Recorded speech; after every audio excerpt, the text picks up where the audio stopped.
Hey YouTubers, it's Charlie. Thank you everyone so much that submitted questions for my Walking Dead Q&A. Generally, kind of a surprise ending, kind of not a surprise ending, but we can talk about that as we get through questions.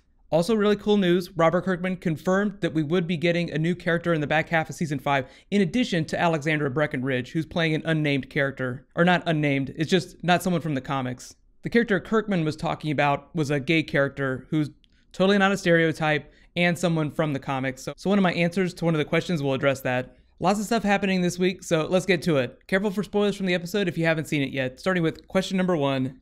Nick Nagel asks, do you think there will be a significant time jump before the second half of the season? And if so, where are the survivors going to be geographically and mentally? Well, I think everyone's still going to be fried from what happened at the hospital, but no, I don't think there's going to be a giant time jump. We've seen a couple montages this season of them walking down the road. I think we'll see another one of those. But for the most part, it's not going to be months. It'll be more like weeks. Geographically, there's a place in the comics that they're going to next. It's like a suburban type community. I don't want to completely spoil it, but if you have read about it and you want to talk about it, just use spoiler tags. Question number 2, Joseph asks, what was Morgan doing at the church and at the school? He was following those marks on the trees. I've seen so many different interpretations about those marks. I think we can say the termites left them. Previously, I thought it was Bob, and I think that Father Gabriel also left some of his own marks. He's still a bit of a mystery, so as we see more scenes with him in the back half of the season, we'll learn more about what he's been doing. Scott Gimple was very cryptic when he was talking about him during the first episode. Morgan in general, it's still wide open to theories about if he's following a certain person or if he's looking for someone. Right now though, he knows Rick is alive, so he might be searching for him. He might be changing paths from where he was originally going. Question 3, Michaela asks, why would DC still be their next destination? Wasn't it tied to Eugene's story that he had the cure? Now we know that that's BS. Why go to DC? Well, it's called the Alexandria Safe Zone for a reason. Like, they just have resources. Eugene even explained it. Like, all their infrastructure, that part wasn't a lie. That being said, they're not going there immediately. The show is following the comics a little bit more in the past, so careful for spoilers, but all the places they go in the comics, they will eventually go on the show, with maybe like a very few exceptions, but all the big places for sure. Question 4, Lan asks, isn't it super weird that only Noah joined Rick's group? I would think that more people would be willing to join the winning side. Yeah, I think that they were just scared to leave the hospital. Most of the people there were police officers, aside from the one doctor. I think that was a place where they felt like they had some power and they didn't want to leave that for the chance of something else, just on the odds that what they might find on the outside world is worse. I wouldn't call them straight up cowards, but Rick was asking them to take a huge risk. Obviously, Noah didn't want to have anything to do with the hospital, so there's no way he was going to stay. There's also the theory that Tyler James' character is tied to the new gay character that Robert Kirkman said is coming in the back half of the season. Tyler James Williams, the actor, was in a Chris Rock movie where he played a gay character recently, like really recently. It was a character you otherwise wouldn't know was gay just by looking at him. Like, he didn't have any affectations or anything that gave it away. Robert Kirkman said the new gay character that's coming on the show isn't a stereotype, so it's possible that it could have something to do with that, or it could be completely unrelated. But I do like that idea. Like, we might see a male gay couple on the show. It's just a possibility. Question 5, Salty the Fish asks, do you think that Rick might lose his arm? Because it looks like in the second half of the season trailer, he's getting bitten.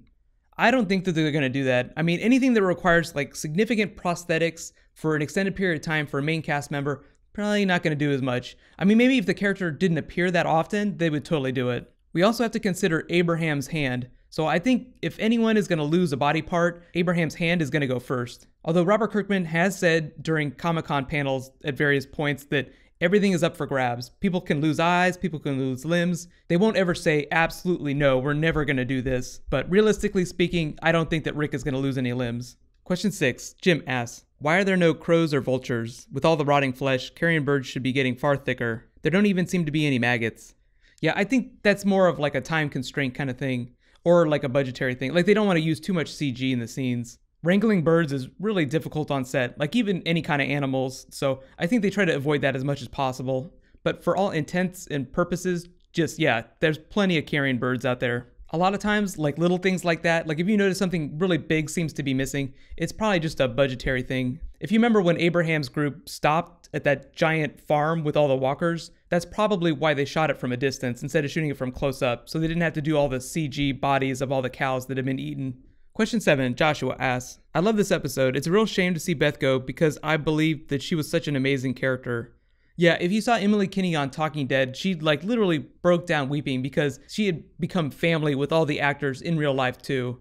Norman Reedus described her as a representation of Daryl's innocence and purity, so now that she's gone, it leaves a lot of questions about where his character's going. Like if he's gonna get way darker. I think he will for the next couple of episodes, like he's gonna have a mourning period. I'm starting to think of her loss as how it's going to affect the other members too and the dynamic in the group. She was kind of like a ray of sunshine for most people, even though during season 2, I think she wanted to die for a long time. There were periods where she was really dark too. That being said, there were pictures of her on the set at some point. I think they might be doing another flashback scene, but that's unconfirmed. She could have just been visiting people. Question 8, Lewis asks. In the hospital, Rick says he's taken everyone who'll come with them, and then that was it. Did anyone go with them? I don't think so. I think Noah's going to be the only new, like, semi-permanent addition to the group. That was actually a big surprise for me. I totally did not expect Noah to be a bigger character. Tyler James Williams, fairly notable actor, so I probably should have known better. Like, usually, if they're going to cast someone that they're going to kill off right away, it's someone you've never ever seen before. Question number 9, Emma asks, if the group is going down the road for the next part of the season, do you think there might be room for a Clementine cameo somewhere along the way? That would be interesting. I don't think that the show is going to have anything to do with the Walking Dead game, though, from Telltale Games. I think Clementine's role in the story is filled by Carl, so I don't think that they're going to double up on that. Clementine is a very different character from Carl, but he is like the young person in the group, like almost the child, not quite a child. I mean, he's starting to be a man. But just looking at them in the most generic terms possible, you have like really badass kid. And that's basically what Carl is. Question number 10, Senya asks, how do you think the Beth's death is going to affect Daryl in the future?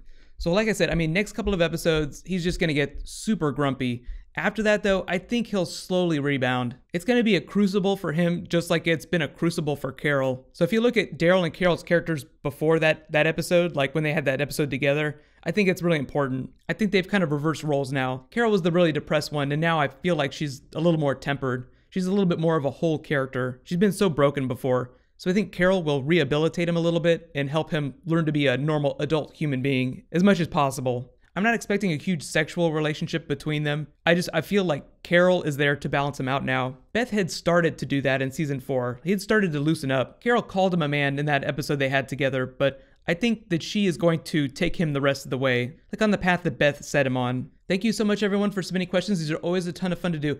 Big reminder, Walking Dead coming back February 8th, so it's actually not going to be gone that long. I will continue to do bonus videos. I'm going to do like a top 10 moments from the first half of the season next. I'll try to get that out in the next couple of days, so be sure to subscribe to get it. And congratulations to this week's giveaway winners. There's actually 2 this time, Kay Cassie and Patricia PLA.